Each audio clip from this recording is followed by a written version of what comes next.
तो आज हम पढ़ेंगे संज्ञा। तो चलिए शुरू करते हैं। परिभाषा से किसी भी व्यक्ति, वस्तु, स्थान अथवा भाव आदि के नाम को हम संज्ञा कहते हैं। उसके प्रकार व्यक्तिवाचक संज्ञा, जातिवाचक संज्ञा, समूहवाचक संज्ञा, द्रव्यवाचक संज्ञा और भाववाचक संज्ञा। व्यक्तिवाचक संज्ञा ऐसे सभी नाम जो नाम की विशिष्टता को दर्शाता है उसे व्यक्तिवाचक संज्ञा कहते हैं। किसी भी स्पेसिफिक नाम को, जैसे न्यूयॉर्क, दिल्ली, मोहन, शीतल, गंगा, भारत, टाटा, एवरेस्ट और स्टार भारत और नीरा। नोट: सभी व्यक्तिवाचक संज्ञा समानतः एक ही वचन के होते हैं, उनका एक ही नाम होता है। जातिवाचक संज्ञा ऐसी सभी नाम जिनसे किसी जाति का बोध होता है, कोई भी जाति, जैसे कि लड़की, लड़का, वकील, चिकित्सक, नदी, झरना, झील, पर्वत, शहर और अध्यापक। ये अध्यापक जब भी आएंगे तो सारे अध्यापक आ जाते हैं। इसे हम जातिवाचक संज्ञा भी कह सकते हैं। शहर यानी जितना भी शहर हुआ सारा शहर, इसे शहर कहा जाता है। स्पेशल उसका कोई नाम नहीं होता है। शहर मतलब जितना भी शहर था वो सारा शहर में आता है, इसलिए उसे जातिवाचक संज्ञा कहते हैं। लड़की मतलब जितनी भी जाति की लड़कियाँ सारी लड़की हो जाती है, वो जातिवाचक संज्ञा कहते हैं। लड़का टोटल लड़के को कहा जाता है जातिवाचक संज्ञा।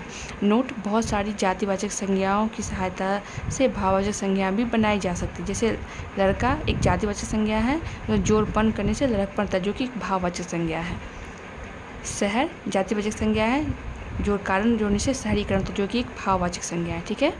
समूहवाचक संज्ञा ऐसा नाम जिनसे किसी समूह के नाम का बोध होता हो। जैसे पुलिस एक समूह, समिति, संख्या, संस्था। जब भी संस्था आएगा तो पुलिस समूह में आता है, उसे हम समूहवाचक संज्ञा कहते हैं। पुलिस यानी पूरी पुलिस फोर्स, उसे हम समूहवाचक संज्ञा कहते हैं। जो भी समूह में आवे उसे हम समूहवाचक संज्ञा कहते हैं।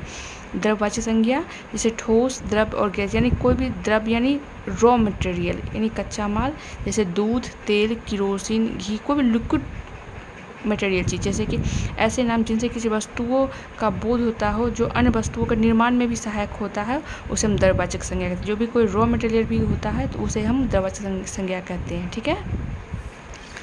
भाववाचक संज्ञा ऐसे नाम जिनसे किसी भाव, संख्या, प्रक्रिया, आदत आदि के नाम का बोध होता है, उसे हम भाववाचक संज्ञा कहते हैं। उदाहरण के लिए उदासी, हंसी, मनुष्यता, उदारता, कटुता, निलंबन, लड़कपन, भारपन और क्रोधा। भाववाचक संज्ञा, मूल भाववाचक संज्ञा और योजक भाववाचक संज्ञा। जो मूल रूप से भाववाचक होता है, जैसे हंसी, भय, लेकिन योजकवाचक संज्ञा उदारता, उदार, जोड़ता यानी उदारता। नियम भाववाचक संज्ञा का निर्माण जातिवाचक संज्ञा, विशेषण, क्रिया, सर्वनाम आदि में होता है। प्रत्यय, उपसर्ग जोड़कर किया जाता है। जैसे विशेषता जोड़ ई यानी उदासी। लड़का संज्ञा प्लसपन, लड़कपन। हंसना क्रिया है, एक हंसी, उदासी विशेषण है यानी उदासीनता। धन्यवाद।